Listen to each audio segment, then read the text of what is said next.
All right, everybody. Thanks for joining us. We're going to go ahead and get started. My name is Joy Vetianco. I graduated from law school about 3 weeks ago, and I currently serve as a student representative to the board, ACS Board of Directors. I know a lot of you are probably like me, whether you're a current law student, a recent graduate, or even a lawyer in the early years of their career, that law school as a whole kind of boxes us into going either like the firm route or the clerkship route or what is a traditional legal career. But today we have panelists here who have accomplished a lot with their JDs in different non-litigation facing roles. So we're here to hear from them today. So we're going to go ahead and let the panelists introduce themselves.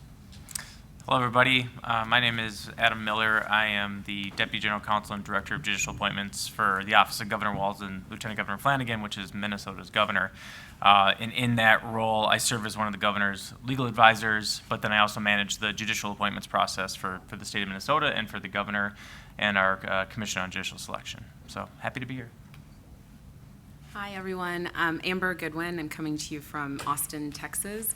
I kind of am wearing two hats this weekend. I am the founder of a national gun violence prevention organization called Community Justice. We work specifically in building policy, both legal and non-legal, in communities of color that are disproportionately impacted by the issue of gun violence, especially here in America.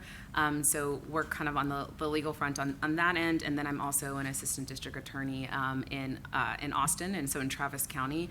So I work on mostly felonies, mostly in the special victims unit, and also the pretrial diversion unit, and work with our community violence intervention advocates, so public health approaches to gun violence, and work with them on legal strategies as well. And hi, everyone. I'm Grace Stranch. I'm the CEO of Harpeth Conservancy. Our vision is clean water and healthy ecosystems for rivers in Tennessee, championed by those who live here. How we do that is a blend of sound science, responsible policy, which I know ACS believes in, and strong community engagement. I would like to say that I'm a reformed attorney, but I'm still of counsel at Stranch, Jennings & Garvey, where my practice prior was a little bit of civil rights, class actions, union representation. So I still have kept one or two union clients. Great. I also forgot to say at the beginning, the schedule is incorrect, and this actually goes till 2:30, so you'll have plenty of time to ask questions at a point during the panel. So just to ask individualized questions and kind of follow up on some of the introductions, Adam, so as the Deputy General Counsel and Director of Judicial Appointments for the governor, to the extent you're able to talk about the process, what does it look like from the consideration process to the ultimate appointment? And in your role as general counsel, when the administration's facing a legal challenge and your office is asked for legal advice, how do you navigate that process as well? Sure, and so my role is a little unique in the sense where I really do wear two hats. One is one of the governor's lawyers, but also managing his judicial appointments, the team. And so in Minnesota, and I know it's different in every other state, our governor has power under the Constitution to make appointments, to make judicial appointments to every branch, to all judgeships in the state of Minnesota. And so Minnesota, our process is, at least for district court vacancies, it is laid out by statute. So we have what's called the Commission on Judicial Selection, which is kind of a merit selection system in which people apply, then they get interviewed, and they do background checks and vetting. And that commission makes recommendations to the governor's office and to my team. And from there, our team kind of kicks in, and we do an intensive amount of background, vetting, interviews, talking to essentially everybody. And if anybody here wants to be a judge, we don't always talk to the people you want us to talk to. We talk to the people that are going to give us the information. So we do a lot of what's called due diligence, and then we do interviews with the governor and the lieutenant governor. And then, after those interviews, we go through the due diligence, we go through the concerns, we go through the considerations, and then make a recommendation to the governor, and the governor makes a selection from there, and then we announce it. So that's the judicial side of things. From the legal aspect, when you're in the governor's office, we get sued a lot for a variety of reasons, but there is a lot of legal work that's happening behind the scenes that people don't realize. Like, you see like the president or somebody provide like this really great, order or this, executive thing. I mean, it's really the lawyers who are doing that work behind the scene to make sure that things are right, and then they get to go take the credit for it. But what we do is, so say there's like an executive order or something of that sort, our team will draft that, we will do the research on that, we will then, provide a recommendation to the governor, and then he will sign off on it. So there's a lot of executive orders, but as the governor's office, you're also the captain of the ship for an entire administration. So we have like 27 state agencies, and they all report up to us, and they all have their own legal counsel. And as one of the deputies in the governor's office, I'm in charge of managing the day-to-day operations from the legal teams for these different agencies and making sure that they're coordinating with our office. Because at the end of the day, if something goes wrong in an agency, it comes up to us and it's our problem. So we're making sure that we are, aligning with what the governor wants to do and what these agencies are doing and dealing with their problems in a timely fashion. So, in a nutshell, that's what my job is. Thank you. And now moving on to Amber. Amber, in your role as the founder of CJAF and CJRC, that's a lot of grassroots work, and understandably, probably what comes with that is a lot of trust building. So how did you really approach and plug into those networks, particularly when members of the community or those even outside of the legal community may be skeptical of lawyers, or in light of a legal process that to outsiders is intimidating and adversarial? How were you able to make those connections and build that trust? One of the ways is, and I hope nobody takes offense to this as me being ageist, I'm an old lawyer, so I became a lawyer at 42, and so, which was years ago, and so I didn't go to law school until I was almost 39, and so I had spent almost 15, if not more, years working in the community. And one of the reasons why I went to law school, I tried to become a lawyer in my 20s, but nobody wanted me. I still have all the letters of rejection because it was that long ago that they didn't email you or letter of rejection. It was actual physical letter in the mail. So I went to law school almost 18 years after attempting to go to law school the first time. And so I went and reapplied to law school that long after, because I was really mad, and I was mad at the state of the world, and I wanted to make a difference and use every tool in my toolbox. And I think working on an issue like you work on, and all of us probably work on and see, there's just so many going through law school is like the best education, I think best and highest use of any probably talent that any of us have up here, is to get that education and to understand. What I understood from law school was that there are so many different tools for an issue like gun violence prevention that aren't being utilized. And I'll talk about this on a panel in a little bit, is for such a long time, the legal strategies around gun violence prevention have been the Second Amendment, understanding that, which is cool. Love a good constitutional Second Amendment, but interpreting that for low-income people, for people of color, for LGBTQI, like all of that stuff as it intersects with gun violence was something that I was really interested in, because I saw the legal field as the very first and the last step, especially for Black people in this country, of helping us continue to stay free, but also helping us support our communities that are disenfranchised. And so, yeah, I had spent about, at that point, I started my career in gun violence about 10 years ago, working for Congresswoman Gabby Giffords, or former Congresswoman Gabby Giffords.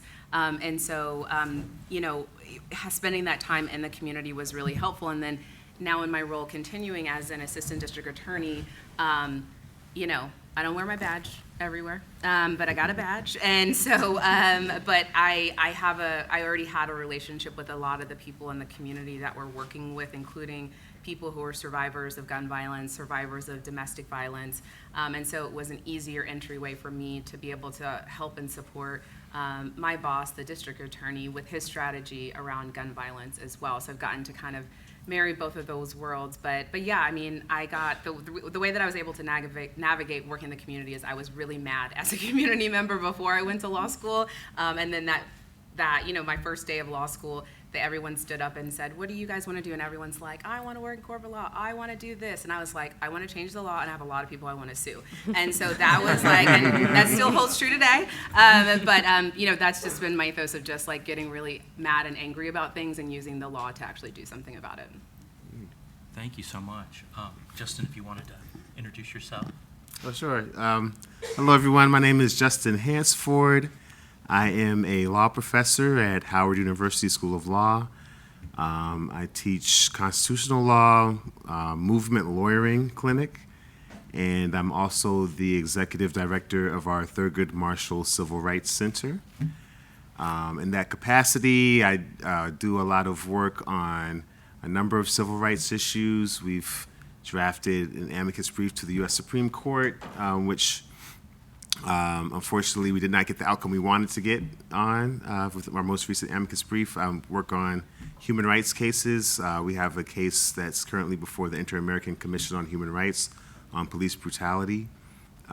We have been in existence for 7 years, and for me, it's really a wonderful opportunity to sort of take the activism and organizing work that I'm passionate about and be able to use the law and law students and pro bono partners and faculty and bring all of us together to try to make change. I started my career as a law clerk. I clerked for Judge Damon Keith on a U.S.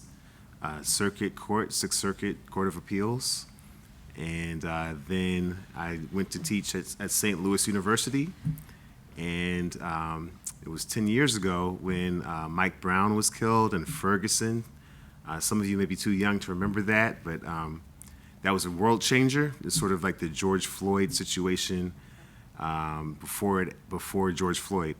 And I happened to live about 10 minutes away from where Mike Brown was killed. I helped to represent the family, and we advocated for police brutality to be seen as a UN human rights violation at the United Nations in 2014. So that really started my goal of trying to bring together constitutional civil rights advocacy and international human rights advocacy, and trying to meld those two communities of advocates, and trying to find ways to bring those types of arguments to both the federal courts and to the UN. And now I'm part of the United Nations Permanent Forum on People of African Descent as well. I was elected by the UN General Assembly to that post in 2021, and I'll be there until 2028. So wearing a lot of hats, and all of it is connected to the law and connected to advocacy, and trying to find different platforms that will allow us to make substantive change, especially on issues of racial justice. Yeah, I wanted to actually follow up on a lot of that. Also, my sister went to SLU, so go Pelicans. Okay, SLU, all right. But as someone who also went to college in St. Louis at WashU in the years after with the movements going on in Ferguson, you've elaborated a little bit on it, but a lot of your scholarship is just on the cutting edge of what's not only discussed within the legal community, but communities across this country and even the world.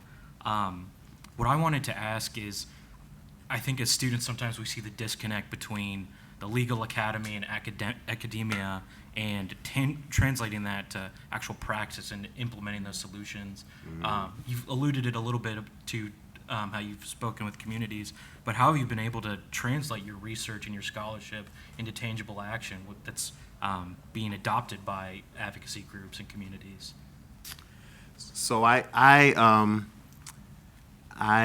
have seen the connection almost through, there's a scholar named Paulo Freire who wrote this book called Pedagogy of the Oppressed. And it's a very complex theory of education, which he advocated that people adopt. But to get the gist of it, it was a process where the practical work you do is something that can be reflected on. And by reflecting on that work, you can produce new ideas, and you can teach those new ideas to people who will then go and put those ideas into practice. And so you're creating this cycle of theory and practice, combining theory and practice. And he used the term praxis to explain this concept. And when we created the Thurgood Marshall Center, that was our original ambition.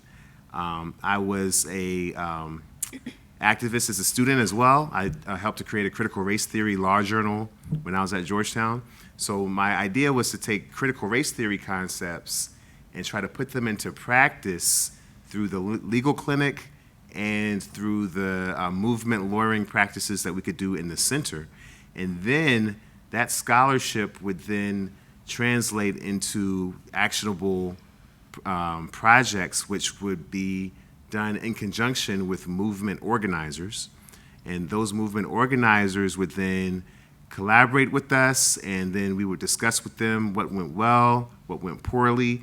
We'd bring in guest speakers who were scholars to communicate about how the scholarship relates to that practice that we're doing. So from the beginning, I guess to put it in a more concise manner, from the beginning, I was pretty deliberate in trying to find a way to make sure that the theory informed the practice and the practice informed the theory.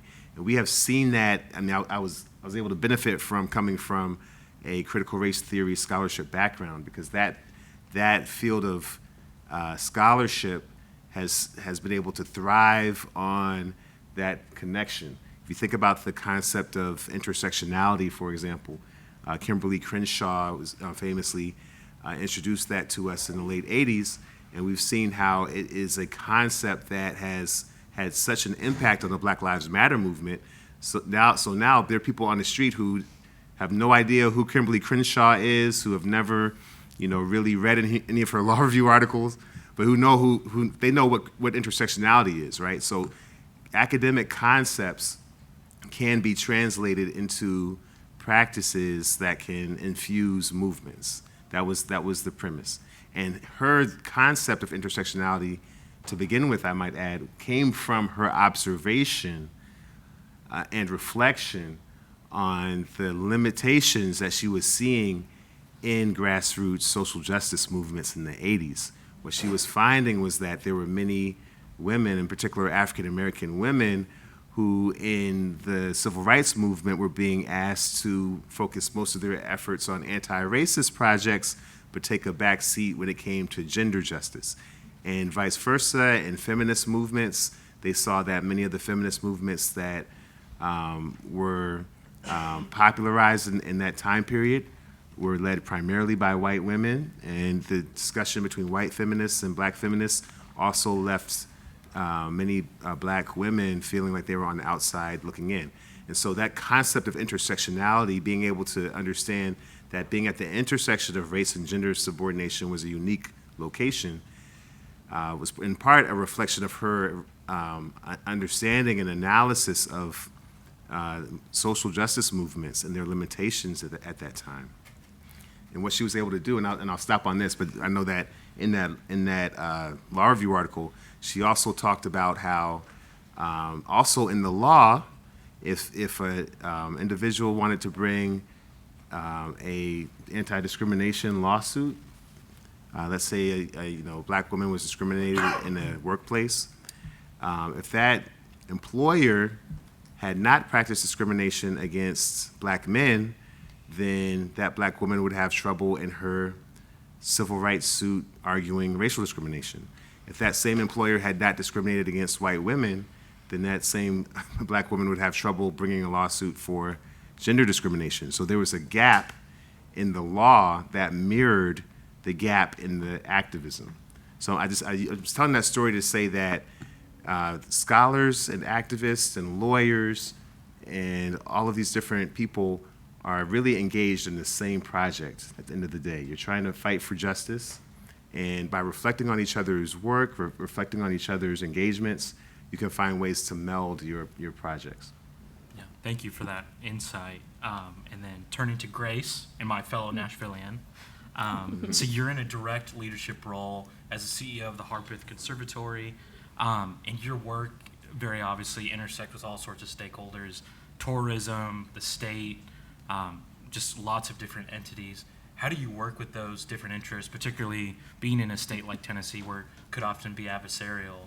And with also the environment, how does your work also intersect with stakeholders who are outside of Tennessee and perhaps outside even the country? Yeah, so I always like to say water is a thread that flows through all of us, literally. And when you look at polling and messaging, one of the beauties of water, it is one of the few things that all sides can agree on polling. So Republicans, Democrats, nonpartisan, radical, traditionals, everyone tend to say that they care about having clean water. So I am lucky, unlike some issues, is that I have an issue that brings people together. And so I have the opportunity to be in a rare space where I can have one of the most radical Republicans in Tennessee. And keep in mind, I'm sure you've seen us on the news for being considered one of the most fascist states in all of the US right now. We've made a lot of not great headlines recently.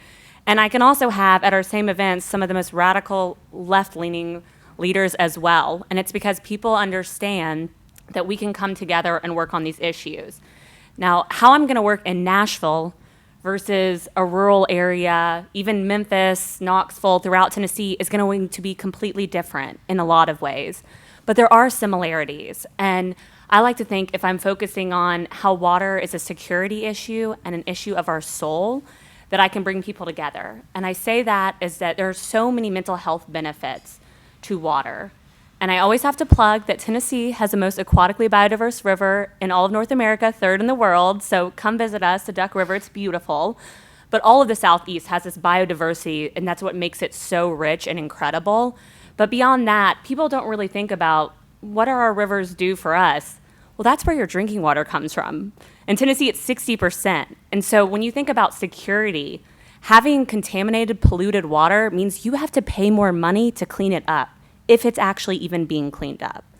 So there is financial security, but there's also flooding and zoning issues. When people drown, turn around, don't drown, and people keep on driving their cars through the water. But this water is just an issue that you can go in one area. We might have the hook and bullet crowd who we love working with, and they really care about conservation. In another area, we might be working with HOAs or legislators. We work with plenty of developers because I don't think growth is necessarily antithetical to conservation. It's how it's done, and it's how, if you want to have that growth, do you want to have growth now or growth in the future, and what does that growth look like?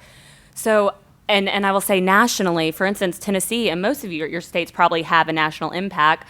We're responsible for about 10% of the dead zone in the Gulf of Mexico. So if you eat seafood, you like beaches, what happens throughout the U.S. impacts nationally, climate change. So I think it's really important that you coalition build.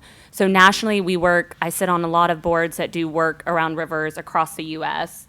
and around the world. I work with other groups as well. In the state, we do it regionally as well. And in Tennessee, we lead a Tennessee Water Group. So I bring leaders across the state to discuss issues. Locally, we work and we're fiscal sponsors for lots of really small watersheds. And we also just try to be a resource for other water groups. We're the only statewide policy group that's focused on water in Tennessee. And we can get into politics another time and lobbying and issues that we have with not having enough resources. But I will say, I think, really bringing everyone together, coalition building. No one is always your friend and no one is always your enemy. And I think all of you should know that when it comes to networking and the law, and be open to reaching across the aisle and reaching to your neighbor, because you can find some common ground, and then it's utilizing that common ground to protect your resources. Yeah, no, thank you for that. And these next couple questions, whoever wants to jump in, feel free to jump in. But as you all can see, these are just four incredible professionals who have gone into using their JD in alternative ways than what is the law firm route or clerking. So there's probably a lot of students who are, understandably, as I am, just fascinated by your all's work. But there's the question of how do you take the first step towards establishing a career outside of what law school or mentors or other people tell us what we should do after graduation? I'm happy to start on this one. Sure. Yeah, I think if you want to get into sort of these areas of more personal interest, I would say in a lot of ways, and for me this was sort of this work in judicial appointments. I to be honest, I started to get interested in this work through ACS and learning about the importance of the courts and why it is important to put good judges on the court, and then seeing this kind of dramatic shift from the federal system where all of these rights are now being shifted to the states to decide, I thought there's no better way to, get involved and to, work on getting judges into those positions that can, uphold our values. And so our ACS chapter developed the Path to the Bench group, and part of that was to recruit people, diverse people, to take these positions on the bench. And it was through this work that I was made aware of this opportunity in the governor's office, in which we have this role in which we can, the governor in Minnesota at least has a really broad authority when it comes to the appointment of judges. And so it was like a unique opportunity to actually do something with what I'm interested in. And so I think just getting involved in the causes and the things that you care about, whatever that is, like for me it was judicial selection. So I was doing things, but with judicial selection, and then opportunities sort of came about. So, but if you're not in the sphere, you don't really know when the opportunities come about. So I think that's one thing you can do. I would say I basically forced someone to be my mentor, and someone who ended up writing my letter of recommendation. As I said, I don't have a legal background. My family's not in the law. I don't have any lawyers in my family. And so when I went into law school, one of the first things I did, I asked what a tort was while I was sitting in torts class. And everyone laughed, and I was like, I don't know what a tort is. And so I think for some of us that are like super first generation lawyers, like we don't know how to get into, we don't even know how to navigate the legal system. So being like, oh my God, what am I supposed to do after law school is like a bonkers kind of question. I know for me, because I was barely holding on the entire time in law school. And so it's part of that process of why there needs to be more people who do all this type of work that are in law school, but also people that are traditionally left out of the system need to be in law school and protected. And so I think that, finding people, it was very hard, I would say, like it was very hard for me to find, peers that I could really make my mentor, but I made people that were doing work already in gun violence prevention that, cared a lot about the issue that I cared about, to help me through law school. And then once I got out, and we'll be talking about this in the next panel, but we're all working together to help build a coalition of people who kind of think like us, but also really want to understand gun violence prevention, not only as a public health issue, but also as a legal issue for communities that have been traditionally left out. And so, it's hard, but I think this JD just gives you so much skin in the game for whatever it is that you want to do, which is just incredible. I did not know that until I became a lawyer. And so there's so many different things, and like all the cool stuff, I'm like, water is so cool, like all these different things. So it's like there's so many things that you can do, and then the JD gives you the ability to like do it. And then obviously for the folks who want to take the bar and you actually want to practice, that also is a huge step too, because there's different ways that even law firms are thinking outside the box about supporting. So we're going to be working with a ton of former prosecutors, former public defenders that are all going to be working in coalition with us to build a network of law students and lawyers that want to work on gun violence outside of just working on the Second Amendment and also working on the Second Amendment. But, we really want to make sure that there's a focus on identifying a new group of people that can think about, I want to be a gun violence prevention lawyer the same way that you could be a healthcare lawyer, because this is one of the biggest issues of our time, right? And so if that's through law clinics, whatever it is. And so I think there's a ton of opportunities, and there's, especially through ACS, there's a ton of different touch points of people that people are honored when you ask them to be your mentor, or like just to talk to them about stuff, especially lawyers. We've got big egos, and so people think it's because they're the best. And so I also would just offer up of just like utilizing that too, because people want to talk to you about how we got into this, especially those of us who didn't go the traditional route of going straight to a firm, or even people who went straight to being a prosecutor. Like I went straight into that, but I was 42, and so that was a different process too for me. No, not much to add in addition to that. I will say that one thing I didn't realize until I was in law school, really towards the end of my law school career, while you're a law student, you have probably more social capital than you've ever had in your life, and maybe more than you ever will have. Yeah. Because people love law students. Once you get the JD and you become a member of the bar, it's like, you're probably expensive, and do we trust lawyers? And but when you're a law student people know that you're hardworking, they know that you're smart, they know that you're ambitious, and if you're willing to reach out to really anyone, any volunteer organization, working on something that you're passionate about, even a non-volunteer organization, if you're interested in being an intern at a record label or anything, being a law student is a huge feather in your cap. And I can say that my greatest career advancement experiences were not things that were recommended to me by my career counselor, and were not things that I was driven towards in my law school career services office. There were things that I sort of took the initiative to go after, and there were things that I did off the clock. And I understand that people have a lot of responsibilities, and as you said, sometimes it's hard just to get through the classes and get through the exams.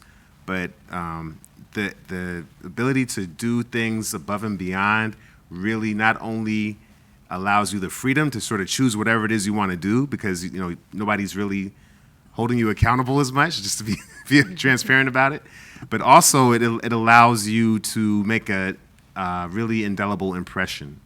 And you're going to hate me for this example. I'm going to use a personal example.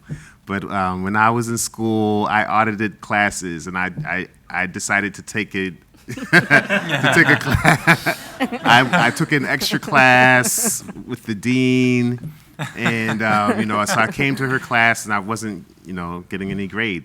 But just by doing that and showing up and doing the work and all that stuff, when it came time for me to get a letter of recommendation, it's like, oh, this guy came to my class, blah, blah, blah, blah.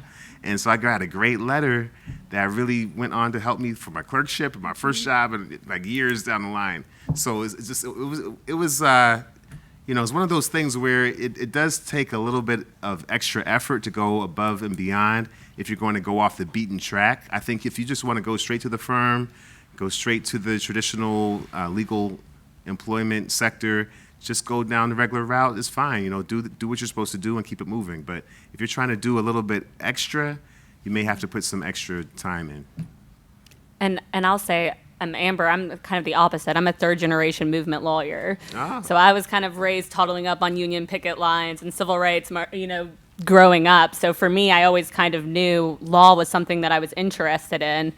And my grandfather used to always say, like, how do you get a good lawyer? And they'd wait, and he'd look at him and say, you raise them, it just takes a while. But I think what I've learned is you don't have to stay a lawyer. And you can, but the benefits you get from law school are just so incredible of just understanding how the system works, because we gatekeep some of that information. It is hard to understand how the system works. And having that degree, and I don't know if you necessarily always need to go above and beyond. Sometimes I think you just have to be involved and be a face in the community or the job that you're interested in. And so for me, it's like, if you want to be in a nonprofit, get on a nonprofit board. You know how many nonprofit boards would love to have a law student on their board? And just ask, look at your local community and say, where can I get involved? And for me, if you don't want to be, for instance, if you're like, I already know I'm not going to be a traditional lawyer, well, what you're interested in, make sure that you're putting in time into that subject, because they might not care if you have a 4.0 in law school. Yeah. They might care that you showed up at their community event and that you're a part of the community.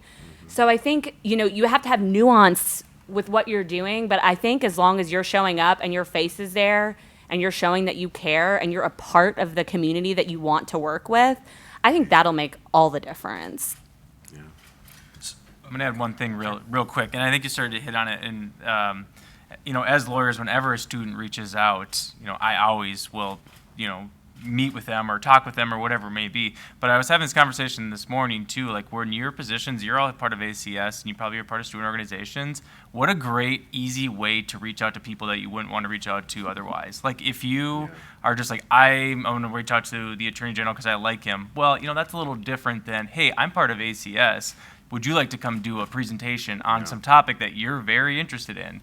That's a very easy way to get on people's radars, and I really hope that you all consider and utilize that. Frankly, that's what I did in my student chapter, and that's how I got to know a lot of people, and that's how I have the job that I have today, is through the ACS network. So I can just tell you that. Yeah. One thread I was going to say that I noticed throughout everything you all have talked about is leadership. And leadership's not something that's explicitly taught in law school. It's something we pick up through ACS chapters and other organizations or things outside of the law school curriculum. So one question I wanted to ask you all is, what are the aspects of leadership that you all have felt have been integral to your careers? And for students who want to develop those leadership skills, how would you advise them to? I could start on this one. I personally think if you want to go, and I'm going to take this from the policy and the community organizing angle of this, if that is what you're interested in, I think you should look into grassroots organizing or organizing resources. And I think the more local you can go, the better. So look at your local community. Do they have like a 6-week course? Do they have an overnight course? You know, okay, my community doesn't have one. Does my state have one? Does my region? And kind of look for those resources, because being a leader, there's so many traditional ways to be a leader, but so many skills that many leaders have who I think are the most effective: the active listening, the amplifying voices, not just a single structure of a leader. You can learn in those grassroots organizing or just organizing 101. And even if you don't want to be an organizer, you're going to learn these relational skills that I think will benefit you in whatever you do. So I know it's not a traditional answer, but I just think even a webinar. And if you can't find that, go to the people who are doing organizing where you live. And if they don't have a resource, ask them, you know, who do you work with? How do you get things done? You know, what makes you tick? And I think you can get some of those answers, but there are always, I'm sure you will find some with Google in your community, because we want to steward the community of organizers everywhere. Yeah. Well, I endorse that 100%. You know, any civic space, any issue that you're passionate about will likely make space for a law student in their leadership ranks. Another thing I'll say, I recently read a book called Leadership for Lawyers by someone named Deborah Rohde. She's passed away, but she was a wonderful professor at Stanford. And she outlined 5 skills that she said were important for leaders. And of course, communication skills. Communication skills are important. Conflict resolution skills are very important to develop for leaders. Every single organization that I've worked with, at the UN, in Black Lives Matter, reparations, Howard University where I teach, one thing is always guaranteed: there's going to be some conflict. People are always going to be having some sort of disagreement, and if you can be a asset for resolution of conflicts, then automatically you're going to be a valuable part of that team. And I think people don't look at organizational behavior from that strategic perspective in many cases, but I always try to say, well, how can I genuinely help this team perform at a higher level? And if I can do that, then you're exercising leadership by definition. You don't necessarily need to be the executive director and have all these titles, but if you can exercise some type of positive influence on the team, you're a leader. Now, of course, for all of you, you're in school, you've got student organizations that you can be in leadership positions in right now. And whether that's BALSA, whatever it is, that's another avenue. For me, I ran for BALSA president, and I got trounced in the elections. So I had to find other avenues for leadership. And being involved in grassroots movements was the avenue that I took. When I was a student, I worked with an organization called Malcolm X Grassroots Movement. We used to do Cop Watch. We did different programs to help people who were faced with police brutality issues. Also started an after-school program for young kids in the neighborhood who were seeking to improve their language arts skills. In a past life, I used to do hip-hop music, and so what I would do is, we go through some of the songs and look for metaphors, similes, all these things, teach them language arts. So working with young people is another way that you can develop your leadership skills. And young people are going to follow you because they don't have a choice. So there's a lot of captive audience. So there's a lot of different ways that you can find outlets. So there are a number of outlets you can find, and then I would say as you identify those outlets, just remember that you want to be an asset above and beyond everything else. Conflict resolution is probably the biggest need in our communities when it comes to organizations that are necessary for our survival. We need more conflict resolution skills. And if you can develop those, you're going to be an asset for sure. First of all, I want to apologize. I've been on my phone. I'm paying attention. There was a shooting in Austin, so people are texting me about it. So that is the only reason I keep looking down at my phone. But everything is fine now.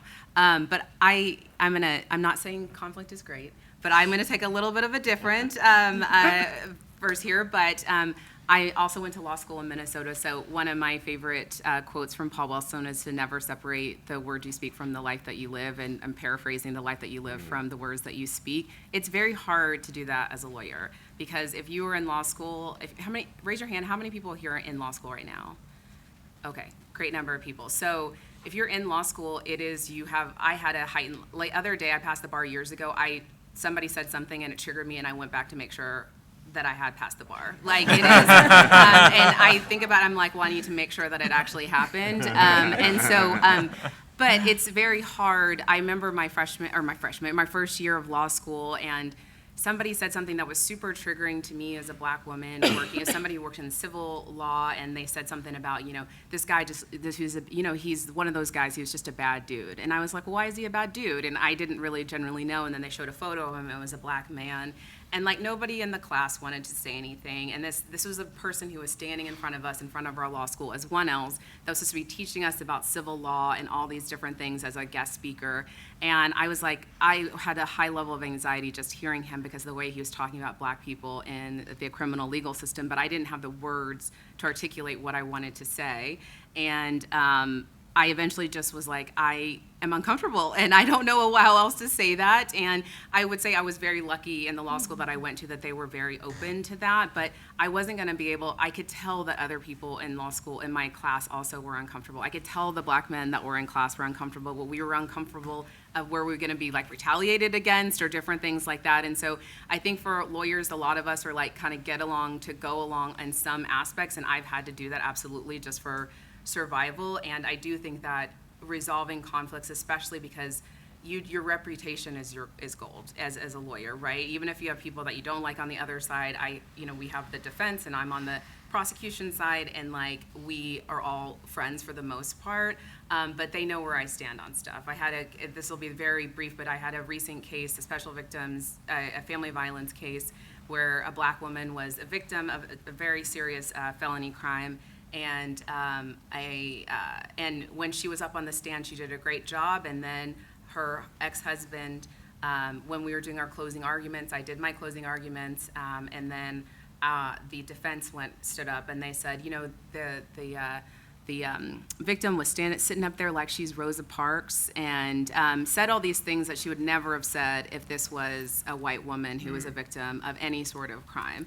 And I learned very quickly, especially working in my line of work, for so many legal aspects of it, is that the perfect victim in any situation, and especially in America, has to be dead. And if she's dead, she's got to be a white person, right? And so I learned that very quickly, and I was like, this woman was just on the stand for 4 hours about something that was very personal to her. She almost died. And so afterwards, I was like, I'm gonna have some conflict with this defense, because it was personal to me that if I didn't say something, it would have given permission, because this happened in a public, the reason I'm going to talk about it, happened in public, it would give permission to that person, the defense attorney, to continue to say that. And to the next time that there's a black woman, a Latinx person, a trans person, somebody else on stand, that it would have given them permission to do it. And so I very nicely had a very good conversation with them. But now we're friends in the courthouse, but it took a lot for me. I was seen as a different person when I will tell you this. I had been in the courthouse for years before that. I was looked at as a different person after I had addressed that, because people in the courthouses do not want to address things like that with race. Less than 2% of all attorneys are Black women, less than 5% of attorneys are Black people. And so I think as we think of like all of us as our leadership, it's gonna make you uncomfortable sometimes because the law is an uncomfortable place. But there's always gonna be people that are going to support you if there are uncomfortable conversations, and even if it's about gender or class or different things like that. But the law is still the law, y'all. It's wild that 20 years ago we had less than 2% of Black women as attorneys, and I'm saying the exact same thing to you all today, right? And so some things have changed and some things haven't, and so I would just also, in terms of your leadership, think of ways to be innovative. Don't lose your job because you're saying wild things to people, but stand up for the people who can't, right? Like, you guys have a tool in your toolbox that other people do not have, people do not have access to. We have an unbelievable privilege as being lawyers, and so I would just suggest that you all use that privilege as leaders too. Those are great answers. I have nothing else on that, Joey. One of the questions that I have too is, doesn't matter whether you're a law student, a lawyer, or those of us in the twilight zone who probably have a JD but haven't passed the bar yet. We all have a why in why we came to law school, and you all have kind of alluded to, having outrage about a certain law or policy or frustration. And I wanted to get your all's perspective on how do we channel that outrage, frustration, or dissatisfaction, and ultimately that why into doing something tangible, whether it be what is a kind of quote unquote traditional litigation career or a lot of policy or advocacy roles. Well, Yeah, I'll you go go ahead, yeah. quickly and briefly. I think that you just have to be willing, as Amber said so articulately, you have to be willing to be uncomfortable and take stands on issues that are unpopular. I think about one of my heroes was a law professor named Charles Ogletree, and he took a stand on the issue of reparations when it was very unpopular, even in African American communities, to speak out on this issue and to advocate for this policy made you seem a little bit crazy, a little bit far out there. And by adding his considerable gravitas as an attorney, but even more so as a law professor, he was able to lift a very marginal issue to the stage where we are now having panels on reparations at ACS. And over 100 municipal governments around the country have initiated reparations commissions. Over 100 universities have developed that. So that passion for an issue that will take you beyond the sort of pragmatic, I'll even dare say careerist tendency that tends to be present in our profession.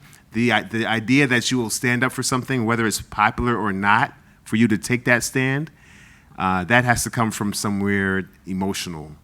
It's not going to come from an intellectual place. So that's so having a hero like that in a different in a different context is a good place to start, because that can then give you the courage to follow that same pathway. And I would say sometimes strategy and working with other people are so key. I mean, I'm a passionate person. I get mad about a lot of things and get really upset about a lot of things. But I also live in a state where I have to look at the political climate and say, what can I realistically get passed in this state if I want to be an advocate and actually have like systemic change? Where are the grounds that I can get things done? So my personal life, I might be donating to things or on the phone or commiserating on issues, but I might take a different approach politically. And I might work with other groups. Like, this group is going to be great because they get to do the fun, like, protests and all the actions that I would love to do on this issue. But I'm not going to do that because I'm going to be working with the environmental agency, or I'm going to be working with the governor on this issue, or we have a great person who's going to help us do it this way. And I think sometimes it's really easy to get passionate and just go off because there's so much injustice in the world that we're dealing with right now. And it's hard to take a step back and say, wait, how will this help? What can I do? Who do I need to work with? Like, let's make a strategic plan. Like, let's sit down with these other groups. Let's coordinate. Yeah, y'all do that really awesome protest. we're going to do the legislation different this way. We're going to go back channels. This group's going to do this group's going to do that. And how can we work together to really make that change? And I'm not saying I get getting angry and saying things. Don't ever want to be a tone policer. I think sometimes you got to say what you got to say, and it's really frustrating. But I do think if you're really strategic and working with others, I think that's the key, is that too many of us work in silos. And when we're working in silos, we're not going to have that systemic change that we really need. And so we have to be working at people who are working at the issues from grassroots, the in-between, legislatively, on the streets. We have to all be working together if we really want to see that systemic change. And I know I want to take some questions from people, but just quickly, I want to make a plug that a lot of, there's a lot of ground, movement, grassroots movement to make things happen, to change the government. I'm going to plug going and working for the government. Okay? I mean, these systems are made by people, and if there is an opportunity to go serve in these roles, you should sign up and do that. If you don't like the way things are going, get in the system and try to change it. It was sort of similar or a situation for me where it was just like, I'm really passionate about this one issue. It's like, well, why not? Why don't I just go do it? You know what I mean? So it's like when these opportunities come up, go for it. And I understand that maybe it doesn't always fit into your perfect career plan, but when you have an opportunity to make a change and make a difference, I would highly recommend that you take that opportunity. One, because it's fulfilling, and two, you don't need to work as hard when you're the one making the decision. So. At this time, I wanted to go ahead and invite anyone from the audience, if you had a question for our panel. There's a microphone in the middle of the room, so happy to take those. I just want to thank y'all for being here and speaking on this panel today. I'm really curious how y'all balance these sort of extra obligations you take on with your work obligations, and how you sort of keep yourself from overcommitting, because I feel like it's really easy to do. You're wrong. You Yeah. probably are all Still wrong. figuring it out. I worked full time while I was in law school. Yeah. So and I was like in the streets protest. I don't have boundaries, and so that was sorry. I don't either, so Don't that act makes me like feel us. a little better. So it can be Yeah. okay to not Well, I have said boundaries. the whole point, one of the points of what I'm doing in my career is to take the extra work and make it my work. Yeah. So that's really if I could sum The up the whole panel. The long goal. Yeah, Okay. so the long goal is like you're doing things that are initially outside of your regular responsibilities, but you want to make that extra stuff your responsibilities and try to meld the two Yeah. so that you can be. And I was Yeah, just- I'll pick it. Oh, no, I was just going to say, I also, while I worked full time and I was an executive director of an organization, I also, as I know all of you do too, I had to take law school that was my first job, right? Like, Yeah. I knew I was getting paid to work, but like, if I failed out of law school, which I almost did the first semester, that was going to be a detriment to so much, including my family. And so I knew that like if I was going to commit to law school and I was going to work full time, that I had to have a schedule that was very specific. I studied every single day for the bar. I took that very seriously too. And so I would just say, I think like finding out what is the like number one thing that you've got to do, because you've got to make some sacrifices. Like you have to talk to your family. You have to talk to your friends. You need to, talk to mentors, different people like that. But it was hard, but it's also a great realization of the discipline that we needed to have, because you'll need to have that as a practicing attorney no matter what you do too. And I will say boundary work is really important. I mean, I remember when I was younger, I was just like, I have so much privilege. You can't sit down. And I was on 10 nonprofit boards, going from one nonprofit board to another nonprofit board, in between lunch, doing another one. And I was like, and I also have to be reliable. So like when I say I'm going to do something, I have to do it. And at some point, if you're not taking care of yourself, you really can't take care of the movement. And so to be a healthy movement and a healthy community member, you have to take those breaks, and you have to say, I can't do that. And so now I'm on 3 boards. So like I'm just saying, it takes some time. But I do really rest and reflection. And when we're steeped in all of this like horrific news, I do think it's important to be aware of what's happening. And I think it's a privilege to not have to deal with it every day, 24/7.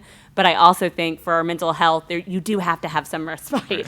So maybe you read this horrible news article, then read a good one, or watch a funny news, or call a friend, or do something so that we're just not steeped in tragedy 24/7. And I think that it's just so important for everyone in these trying times to make sure that you're bringing some joy and some life and other things outside of everything that is so, so heavy. Get on TikTok. That's what I do every night. I don't learn anything either. It's just like the bad side of TikTok too. Hi, thank you so much for speaking on this panel.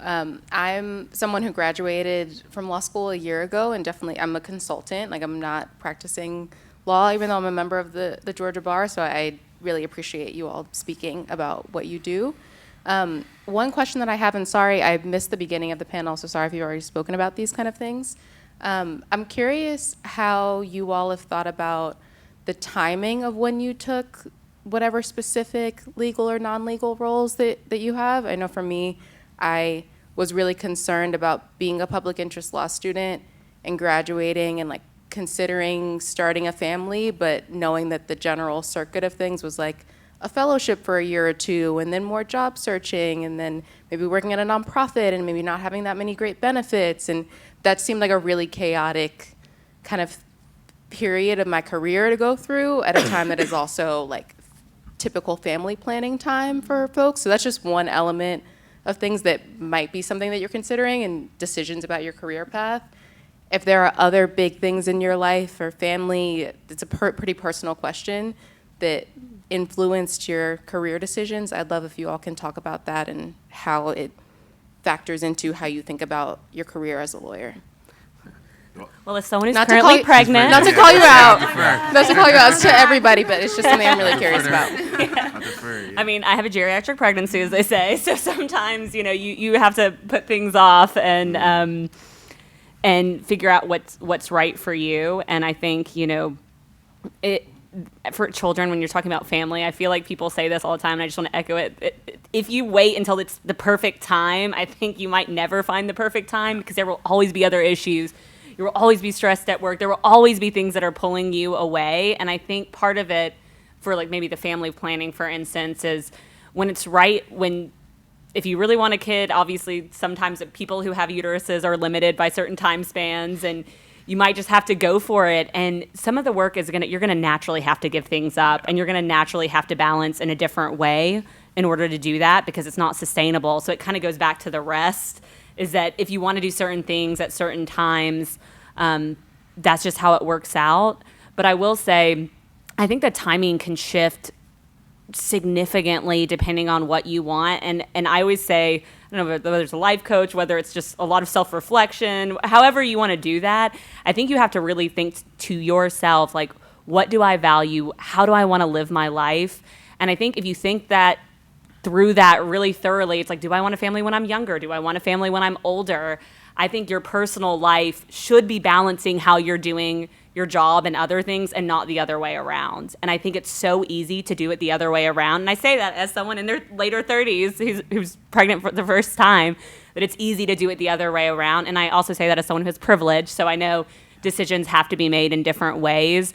But I think just taking some time of like real self-reflection, I think those timelines and like whether you get a job or not, or when you get that job, that dream job, I think, as long as you're still working towards that goal, you can do it in your late 30s. You go to law school. Like, you can switch careers at 40s, 50s, 60s. Like, the timelines are changing for everyone. And I think that is beautiful, that you don't have to be set in the same career. And I don't think you have to have a specific set timeline for what you're going to be or what you want to accomplish. So unfortunately, my answer is you just really got to go internally to figure out what you value and what you want your life to look like. And maybe ask your friends too, because friends and family can always be really helpful with that kind of thing. Yeah, I would just say that, I think a lot about if I had gotten into law school when I was 22, what type of person I would be. And I think I would have wanted to be working in the work I did for 18 years before I went to law school. But I don't know that, right? I wanted to be a lawyer whenever I was younger. I just didn't nobody wanted me to be a lawyer whenever I was younger. And so, but I do think, look, people, I love the way that you answered this question, because my best friend in law school, her parents both grew up, her parents, while we were in law school, were both incarcerated. She's a white woman from Idaho. Both her parents were incarcerated, definitely first generation of graduating high school and college. She had 2 kids and also got married while we were in law school. I do not recommend that. Yeah. But what I'm saying is that she was 9 months pregnant when she took the bar, and that was tough. But I would just say that I think that it's, yeah, we have all these possibilities now, but I do think, figuring out what is your priority, and then knowing and talking to other people, because there's absolutely somebody who's probably your same age or has gone through this, just talking through how they handled it would be my advice too. Can I make one quick book recommendation? There's a book called Ethical Ambition, written by Derek Bell, who's the founder of critical race theory. It's called Ethical Ambition. That book completely changed my life, because when I first came out of law school, I wasn't really sure if I should even do public interest, because I also come from single parent family, and I wanted to support people. But this idea that, as you all said so eloquently, we have to understand that we are all privileged already.